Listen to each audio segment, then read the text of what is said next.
जय सनातन धर्म की प्रिय सनातनियों, आप सभी का स्वागत है हमारे इस कार्यक्रम में।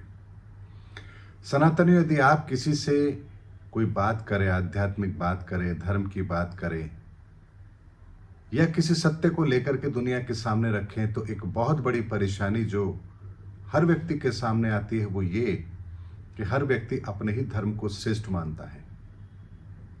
इस्लाम को मानने वाला कहता है कि उसका इस्लामिक धर्म जो है वही श्रेष्ठ है। बौद्ध को मानने वाले उस धर्म को श्रेष्ठ बताते हैं। ईसाई को मानने वाले अपने धर्म को श्रेष्ठ बताते हैं।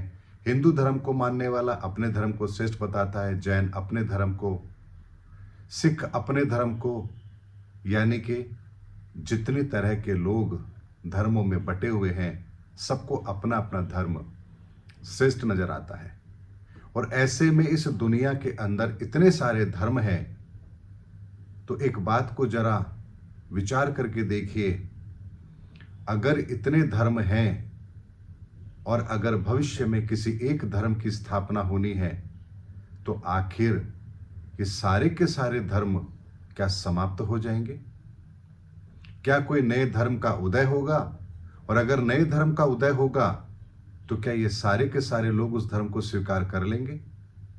जो आज एक बात सुनने को तैयार नहीं है, क्या वो किसी धर्म को मानने के लिए तैयार हो जाएंगे? आपको कहीं ये कोई बचकाना बात तो नहीं लग रही है? सनातनियों, जो कार्य हमारे लिए असंभव होता है वही कार्य ईश्वर के लिए संभव होता है। इसीलिए ध्यान रखिए, अगर आने वाले समय के अंदर किसी एक धर्म की स्थापना होनी है, तो उसका ब्लूप्रिंट ईश्वर ने बहुत पहले ही तैयार जरूर कर लिया होगा। लेकिन हम अपने स्तर पर यदि इस बात की गहराई को समझना चाहें कि अगर भविष्य में एक ही धर्म होगा, एक ही धर्म को मानने वाले लोग होंगे, तो आखिर इतने सारे धर्मों का होगा क्या? तो सनातनी उस बात को इस तरह से समझिए, यदि मान लीजिए आपने हिमालय नहीं देखा, हिमालय पर्वत नहीं देखा, और यदि कोई आपको ये बताता है कि हिमालय पर्वत तो अमेरिका के अंदर है, कोई कहता है फ्रांस के अंदर है, कोई कहता है जर्मनी के अंदर है, कोई कहता है राजस्थान के अंदर है, तो क्या आपके पास उस बात का कोई खंडन है? यदि आपने हिमालय के बारे में नहीं पढ़ा है, नहीं सुना है, या आप नहीं जानते हैं कि हिमालय कहाँ है, आप उस बात को मानने के लिए बाध्य हो जाते हैं। आपको नहीं पता कि हिमालय कहाँ है, तो जिसने जो कहा आपने उसको मान लिया। ये मैं उन लोगों की बात कर रहा हूं जो बिल्कुल भी धर्म के बारे में नहीं जानते हैं और उन्हें जो कहा जाता है वो उसी को फॉलो करना शुरू कर देते हैं। यानी किसी ने कहा लाल रंग का टीका सर पे लगाओ, इससे ये हो जाएगा, वो करना शुरू कर देते हैं। कोई कहता है आप व्रत करना शुरू कर दो, वो करना शुरू कर देते हैं। कोई कहता है 5 रुपए का सिक्का तकिए के नीचे रखो, वो ये करना शुरू कर देते हैं। यानी उनको जो कहा जाता है वो करना शुरू कर देते हैं, क्योंकि वो धर्म के बारे में कुछ जानते ही नहीं है।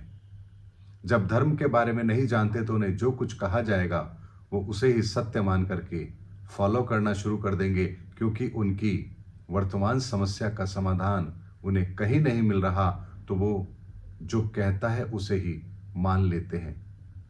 लेकिन कुछ लोग होंगे जिन्होंने हिमालय को पिक्चर में देखा, यानी कहीं फोटो में देखा है, कहीं ना कहीं उसकी तस्वीर उनके सामने है और उन्हें पता है कि हिमालय कैसा दिखता है। अब ये वो लोग होते हैं जिन्होंने स्वयं धार्मिक शास्त्र ग्रंथों का अध्ययन किया है और कुछ हद तक कॉन्सेप्ट इनके क्लियर हैं कि क्या करना चाहिए और क्या नहीं करना चाहिए। तो जब इनसे कुछ कहा जाता है करने के लिए, तो ये सीधे सीधे अपने उस धार्मिक शास्त्र ग्रंथ में लिखी बात से उस चीज को कंपेयर करते हैं। यानी इन्हें धार्मिक शास्त्र ग्रंथों का हवाला देके समझाया जाता है। देखिए रामायण में तो ये लिखा है, देखिए महाभारत में ये है, देखिए गीता में ये कहा गया है, देखिए कुरान में ये है, देखिए बाइबल में ये है, देखिए गुरु ग्रंथ साहिब में ये लिखा है। अब चूंकि इन्होंने वो चित्र देखा है हिमालय का, इसीलिए दूसरा हिमालय का चित्र देखकर ये कंपेयर कर लेते कि हाँ बात तो वही है, और ऐसे में ये भी उस बात पर विश्वास कर लेते हैं, क्योंकि इनका देखा हुआ चित्र और जो दिखाया जा रहा है वो दोनों एक ही है। और यही बात उन लोगों के साथ भी होती है, यानी उन्होंने भी धार्मिक शास्त्र ग्रंथ पढ़ा है और जो कोई उन्हें मंच से बैठ करके बता रहा है या कहीं उन्होंने सुना है तो वो कंपेयर करते कि हाँ ये तो मैंने पढ़ा है और यही ये बता भी रहे हैं, इसका मतलब अब इनकी बात सही है। अब वो क्या करते हैं, उनकी बातों को मानना शुरू कर देते हैं और वो जैसे जैसे कहते हैं वैसे वैसे वो बात मानने लग जाते हैं। यहाँ ये उनके अनुयायी बन करके उस चीज को फॉलो करना शुरू कर देते हैं। यही बात सेकंड नंबर के लोगों के साथ होती है, यानी जो पहले लोग थे जिन्हें कुछ भी कहो वो मान लेते हैं। दूसरे वो लोग हैं जो धार्मिक शास्त्र ग्रंथों के आधार पर मानते हैं। जैसे आप लोगों ने सुना होगा, बहुत से कथावाचक जो बात कहते हैं लोग उनको मानते हैं। इमाम साहब ने जो कहा वो उनको मानते हैं। चर्च के अंदर फादर ने जो कहा वो उसको भी मानते हैं। यानी आपके धार्मिक शास्त्र ग्रंथों में धार्मिक गुरु ने जो भी कहा आप उनको मानते हैं, क्योंकि आपने जो पढ़ा है और वो जो कह रहे हैं उसमें आपको समानता दिखती है। लेकिन यदि उनमें से कोई बात ये बोले कि हिमालय तो राजस्थान में है और देखिए ये चित्र जो है वो हिमालय का ही है, तो आप यहाँ इस बात को कैसे आइडेंटिफाई करेंगे कि जो स्थान उन्होंने बताया कि हिमालय राजस्थान में है ये सही है या गलत है। इस बात की तुलना आप नहीं कर सकते, क्योंकि आपने भी चित्र ही देखा है और वो भी आपको चित्र ही दिखा रही है। ऐसे में जो ग्रंथ आपने पढ़ा है उसी ग्रंथ की परिभाषा आपके सामने है और वो कहते हैं कि देखिए परमात्मा को पाने का मार्ग ये है। अब आपके सामने संदेह करने का कोई प्रश्न होता ही नहीं है, क्योंकि आप चित्र से तुलनात्मक अध्ययन कर रहे हैं उनकी बातों का। लेकिन जो बात उन्होंने कही है वो सही है या नहीं है, ये रास्ता आपको उस परमात्मा तक लेकर जाएगा या नहीं जाएगा, ये मार्ग धर्म का है या नहीं है, इस बात का आप प्रमाण ला ही नहीं सकते, क्योंकि आप कभी हिमालय गए ही नहीं हैं। यही परिस्थिति हम लोगों की भी होती है। जो कहा जाता है हम उस पर विश्वास करते हैं, क्योंकि जिन्हें हम पढ़ते आ रहे हैं वहां भी वही बात कही गई है और जो हमें कह रहे हैं वो भी वही बात कह रहे हैं। लेकिन जब बात आती है मार्ग की, धर्म के रास्ते पर चलने की, तो हम पथभ्रष्ट हो जाते हैं। यही कारण है कि इस्लामिक धर्म को मानने वाले लोगों को कहा जाता है कत्ल करो तुम्हें 72 हूर मिलेगी। अब 72 हूर मिलेगी या नहीं मिलेगी ये तो पता नहीं, लेकिन चूंकि अल्लाह की बात की जा रही है, खुदा की बात की जा रही है और उसके साथ ये कहा जा रहा है कि 72 हूरें मिलेंगी इसलिए कत्ल करो, तो वो उन बातों को मानते हैं और उसका अनुसरण करना शुरू कर देते हैं, क्योंकि उन्हें ठीक उसी तरह से बताया गया है कि हिमालय तो राजस्थान में है। अब वो व्यक्ति यदि हिमालय की तलाश में रेगिस्तान में जाएगा तो उसको पता लगेगा, अरे मैंने तो पढ़ा था कि हिमालय में ठंड बहुत है और यहाँ तो मेरे पसीने छूट रहे हैं, इसका मतलब इन्होंने जो मुझे बताया है वो गलत है। लेकिन ये तब होगा जब वो उस रास्ते पर चलेगा। यानी आपने उन 72 हूरों के चक्कर में कत्ल करना शुरू कर दिया और जब ये जिंदगी आपकी पूरी हुई, आप पहुंचे अल्लाह ताला के दरबार में, तो आपको कहा गया कि तुमने जो रास्ता अपनाया था वो तो गलत था। अब आप क्या कर सकते हैं? आप कुछ भी नहीं कर सकते, क्योंकि आप उस रास्ते पर पहुंच चुके हैं जहां से केवल और केवल आपको अब परिणाम भुगतना है। यानी रेगिस्तान के अंदर पहुंच करके अगर आपको इस बात का एहसास हो कि अरे मैं तो हिमालय की तलाश में गलत जगह पर आ गया हूं, तो क्या अब आपके पास गलती सुधारने का कोई मौका है? क्योंकि उस रेगिस्तान की तपती धूप से बच करके निकलना अब आपके लिए संभव ही नहीं है। यही गलती हम लोग करते हैं जब हमें धार्मिक शास्त्र ग्रंथों के आधार पर बताया जाता है कि ये करो, इसको करने से ऐसा होगा, इसको करने से ऐसा होगा, हम भी उनकी बातों पर विश्वास करके वो करने लगते हैं। पूरी जिंदगी निकल जाने के बाद भी जब कुछ नहीं मिलता और जिंदगी के अंतिम पड़ाव पर जब हम खड़े होते हैं तब हमें अपनी गलती का एहसास होता है, लेकिन तब तक बहुत देर हो चुकी होती है। लेकिन इसके बाद में एक तीसरी प्रक्रिया और है, और वो प्रक्रिया है कि आप स्वयं हिमालय को देख करके आए हैं। आप हिमालय जाकर के आए हैं। अब आपको यदि कोई ये कहे कि हिमालय रेगिस्तान में है, यानी राजस्थान में है, या स्विट्जरलैंड में है, तो भी आप भेद को जान पाएंगे, समझ पाएंगे, क्योंकि आपको पता है हिमालय कहाँ है। हिमालय तो भारत के और चाइना के उस क्षेत्र में है जो बर्फ से ढका हुआ है। उसका क्षेत्र भी आपको पता है, उसका तापमान वहां कहाँ है वो भी आपको पता है, वहां की जलवायु कैसी है ये भी आपको पता है। तो अब आपको कोई ये कहे स्विट्जरलैंड में ले जाकर के कि देखो ये हिमालय है, तो क्या आप उसकी बात पर भरोसा करेंगे? अब यहां भी आप देखिए कि आपको बर्फ की चोटी भी दिखाई जा रही है स्विट्जरलैंड के अंदर, हिमालय पर भी बर्फ की चोटियां हैं। अगर आप उस क्षेत्र को नहीं जानते हैं तो आप फिर भ्रमित हो जाएंगे। यानी बहुत से लोग ऐसे हैं जो ध्यान साधना करते हैं, अपने ध्यान की गहराइयों में जाते भी हैं, लेकिन उनके साथ भी एक प्रक्रिया हो जाती है कि ध्यान की गहराइयों में जाकर के वो जो कुछ देख रहे हैं उसे ही वो सत्य भी मानने लगते हैं।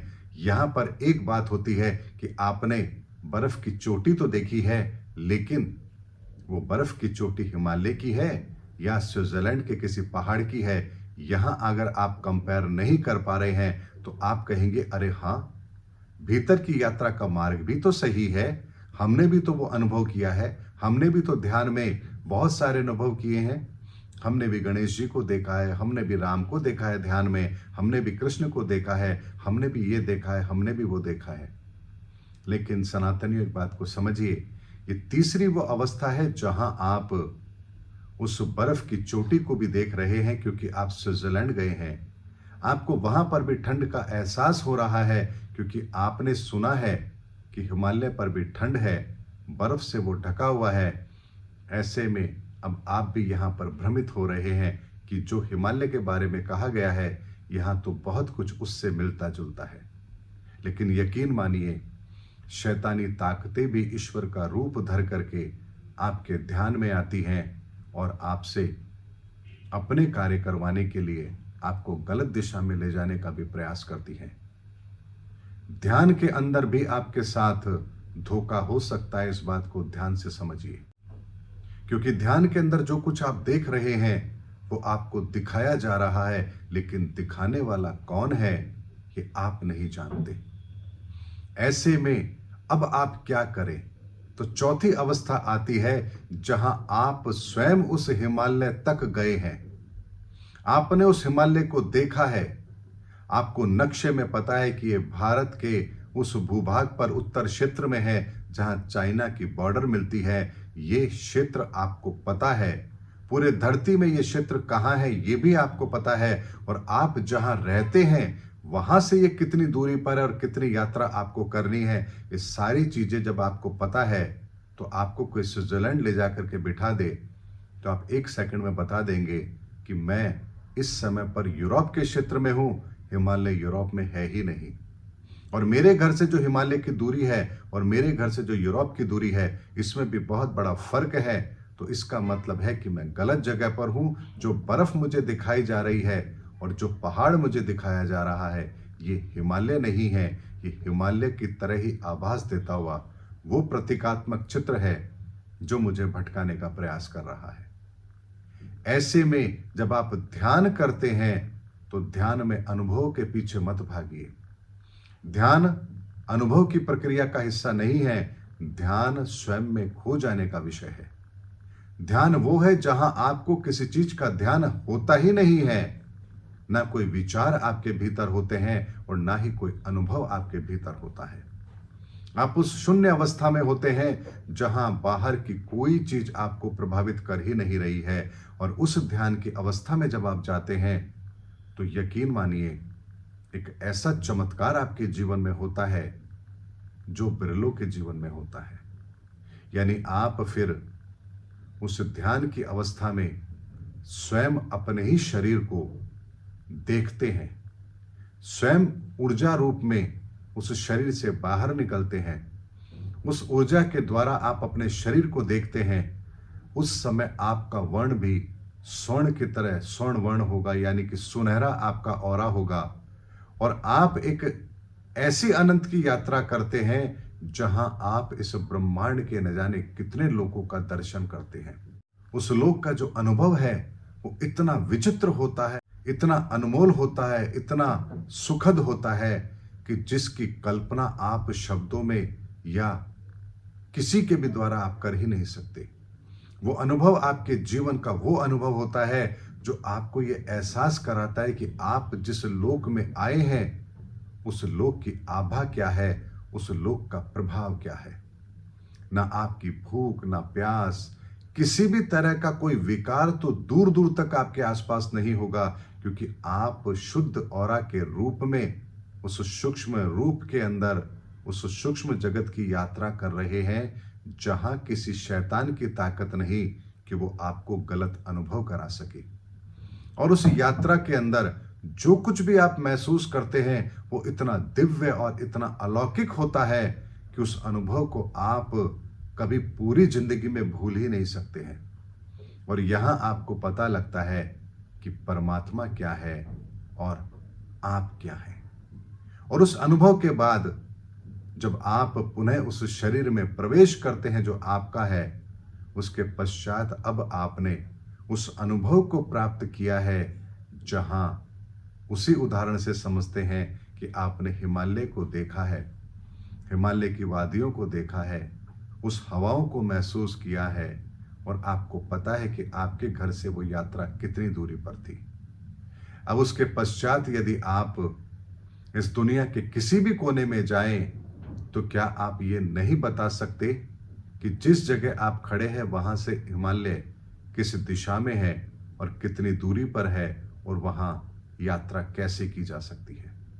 आप बता सकते हैं। और इसी यात्रा के पश्चात हमारा आध्यात्मिक उदय होता है, और इस यात्रा के पश्चात ही हमारे दिमाग के अंदर एक बात सदा सदा के लिए क्लियर हो जाती है कि धर्म क्या है और आध्यात्म क्या है। अब इस पैरामीटर के बाद में जब आप किसी भी धार्मिक शास्त्र ग्रंथ को पढ़ते हैं तो आपको पता होता है कि इसमें जो बात कही गई है वो सत्य है या असत्य है। क्योंकि जैसे अगर किसी किताब को आपने पढ़ा और उसमें लिखा था कि हिमालय तो राजस्थान में है, तो आप एक सेकंड में पहचान जाएंगे कि यहाँ गलत लिखा है, लिखने वाले का दृष्टिकोण गलत है। इसी तरह से धार्मिक शास्त्र ग्रंथ के अंदर अगर कोई बात लिखी है जो उस अनुभव के आधार पर नहीं है, तो आप एक सेकंड में बता देंगे कि यहाँ ये गलत है। आपके पास अब वो कसौटी है, आपके पास अपना वो अनुभव है, जिस अनुभव के आधार पर अब आप जो भी कहेंगे, जिस चीज को भी परखेंगे, वो सत्यता के पैमाने पर खरी उतरेगी। और यही कारण है कि चाहे गुरु नानक देव हो, चाहे कबीर हो, चाहे मोहम्मद हो, कोई भी हो, जिन्होंने भी अंतर जगत की यात्रा की है, उनका अनुभव एक ही है। चाहे उनके जन्म के अंदर हजारों वर्ष का समय का अंतराल क्यों ना हो, लेकिन उनका अनुभव एक ही है।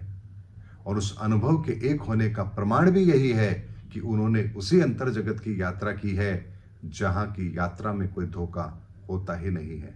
वो यात्रा आप ऐसे ही नहीं कर सकते। इसके लिए आपके भीतर उस परमार्थ की भावना और ईश्वर से प्रेम, ये दो अत्यंत आवश्यक चीजें आपके साथ होनी चाहिए।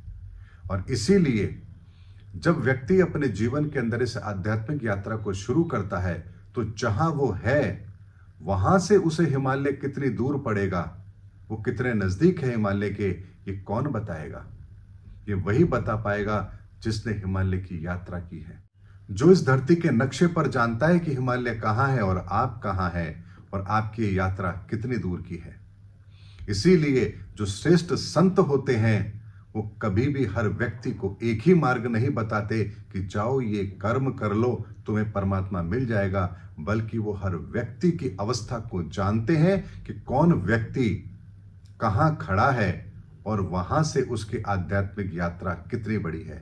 इसीलिए वो हर व्यक्ति को अलग अलग संदेश देते हैं, अलग अलग उपदेश देते हैं, अलग अलग तरीका बताते हैं, ताकि उसकी यात्रा पूर्ण हो।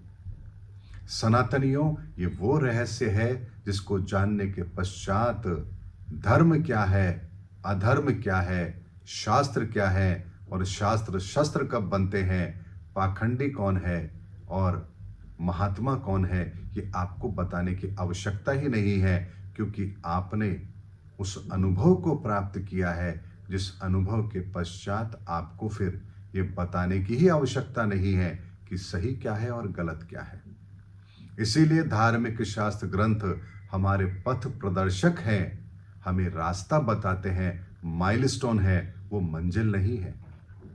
उस माइलस्टोन पर जो लिखा है उसको समझिए, पढ़िए और अपनी आध्यात्मिक यात्रा को शुरू करिए। और यही रहस्य आने वाले समय के अंदर इस धरा पर प्रकट भी होगा, जहां हर व्यक्ति अपनी अवस्था को जान पाएगा, पहचान पाएगा, ये जान पाएगा कि वो कहां खड़ा है और उसकी मंजिल कितनी दूर है और उसके लिए अभी उसे कितनी यात्रा करनी बाकी है। तो कहां आप खड़े हैं, ये जानने के लिए ज्योतिष विधा है कि आप कहां खड़े हैं, आपके कर्मों के गठरी का भार कितना है और आपकी मंजिल अभी कितनी दूर है। और जब ये आपको पता हो गया कि आप कहां खड़े हैं और कितनी दूरी पर आपकी मंजिल है, तो अब आपकी यात्रा शुरू होती है। और इस यात्रा के अंदर आपको आध्यात्मिक बल चाहिए, आध्यात्मिक जागृति चाहिए। यही काम वो संत महापुरुष करते हैं और मंजिल तक आप अवश्य पहुंचते हैं। इसीलिए ज्योतिष को शास्त्रों से भी पहले स्थान दिया गया और इसीलिए ज्योतिष को वेदों की आंख कहा गया, क्योंकि आपको ये तो पता होना चाहिए कि आप खड़े कहाँ हैं और आपकी मंजिल आपसे कितनी दूर है। क्या उसके बिना आप यात्रा कर पाएंगे? कर ही नहीं सकते। और यही कारण है कि रामकृष्ण परमहंस ने विवेकानंद को भी ज्ञान दिया। विवेकानंद के और साथी जो थे उन्हें भी ज्ञान मिला, लेकिन जब विवेकानंद ने ये कहा कि गुरुदेव मैं ध्यान की गहराइयों में जाना चाहता हूं, तो रामकृष्ण परमहंस ने उन्हें एक ही बात कही, नरेंद्र तू तो बड़ा स्वार्थी हो गया रे। ये ज्ञान मैंने तुझे इस संसार को बांटने के लिए दिया है, जा अपना कर्म कर, क्योंकि भीतर की यात्रा तू बहुत कर चुका है, अब तुझे इस ज्ञान को दुनिया को देना है। तो समझिए इस बात को कि रामकृष्ण परमहंस ने भी अपने शिष्यों को जब वो ज्ञान दिया तो किसी को ग्रंथ लिखने की सेवा दी, किसी को प्रचार की सेवा दी। और ये बात इस बात से प्रमाणित है कि हर व्यक्ति का आध्यात्मिक यात्रा का सफर अलग अलग होता है। इसीलिए आप एक आरती गाते हैं, ओम जय जगदीश हरे, उसमें लास्ट में आप कहते हैं, कहत शिवानंद स्वामी भजत भोलानंद स्वामी। कहत शिवानंद स्वामी भोलानंद स्वामी, ये विवेकानंद के ही गुरु भाई थे। तो एक तरफ उन्होंने समाज को जागृत करने के लिए प्रार्थनाएं लिखी, आरती लिखी, तो विवेकानंद ने धर्म का प्रचार प्रसार किया। इसीलिए आप कहाँ खड़े हैं, आपकी आध्यात्मिक यात्रा कहाँ से शुरू होती है, इस बात को समझने का माध्यम ही ज्योतिष है। और इसीलिए मैंने कहा कि भगवान गणपति ने जिस ज्योतिष विधा को हमारे जीवन में रखा, उनका उद्देश्य ही यही था कि हम कहाँ हैं, हम ऊर्जा के लेवल पर कहाँ हैं, हम इस भौतिक शरीर के अंदर कहाँ हैं और हमारी यात्रा कितनी दूर की है और ये यात्रा हम कैसे पूरी करेंगे, इसी को जानने समझने का माध्यम ज्योतिष है। और इस यात्रा में जो हमारे साथ होता है उसे ही आध्यात्म कहते हैं। इसीलिए आध्यात्म कोई पूजा पद्धति नहीं है और ज्योतिष कोई चमत्कार नहीं है। ज्योतिष वो नक्शा है जो आपके हर जीवन की यात्रा को निर्धारित करता है, आपको बताता है कि आप कहाँ हैं और आपको कौन सा रास्ता पकड़ना है।